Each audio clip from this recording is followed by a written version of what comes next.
কিউবার বিপ্লবী নেতা ও সাবেক প্রেসিডেন্ট ফিদেল কাস্ট্রো বহু আক্ষেপ নিয়ে বলেছেন, এমন প্রতিবেশী পাওয়ার কথা আমি কখনো ভাবিনি। যে প্রতিবেশী প্রতিদিন আমাকে হত্যার চেষ্টা করেছে। তবে কি এমনটাই হচ্ছে বাংলাদেশের সাথে? মুখে বন্ধুত্বের কথা বলে বারবার বাংলাদেশকে নিয়ে নানা ধরনের অপতৎপরতার পথে হাঁটছে প্রতিবেশী ভারত। কিন্তু কেন? ভারতের আজ্ঞাবহ আওয়ামী লীগ সরকারের পতন ও শেখ হাসিনাকে আশ্রয় দেওয়ার পর থেকে বিভিন্ন সীমান্তে উত্তেজনাকর পরিস্থিতি তৈরি করেছে ভারতীয় সীমান্ত রক্ষী বাহিনী।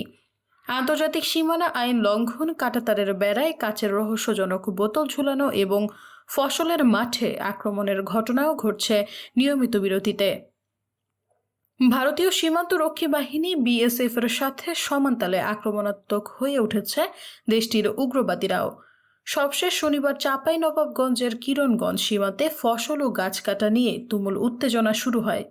এমনকি বাংলাদেশিরা যখন ফসল ঠেকাতে জড়ো হয় তখন আতঙ্ক ছড়াতে বিএসএফ হ্যান্ড গ্রেনেড ও ককটেল বিস্ফোরণ ঘটায়। এতে চরম আতঙ্কিত হয়ে পড়ে সীমান্তের বাসিন্দারা। সেখানকার কৃষকরা বলেছেন, বিএসএফ এবং ভারতীয়দের অত্যাচারে অতিষ্ঠ তারা চান এর স্থায়ী সমাধান। বারবার প্রতিবেশী সুলভ আচরণের প্রতিশ্রুতি দিলেও বাস্তবে তার ধারের কাছেও যাচ্ছে না বিএসএফ। বরং বাংলাদেশি দেখলেই তেড়ে যাচ্ছে, যেন মুখে এক কথা আর কাজে ঠিক তার উল্টো। এদিকে ঝুঁকির কথা বিবেচনা করে সীমান্তবর্তী এলাকার বাসিন্দাদের শূন্য রেখায় না যাওয়ার আহ্বান জানিয়েছে BJP.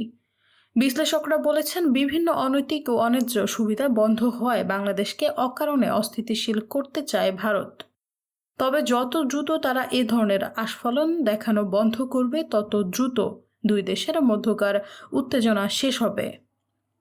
Syeda Faria, BBC news 24।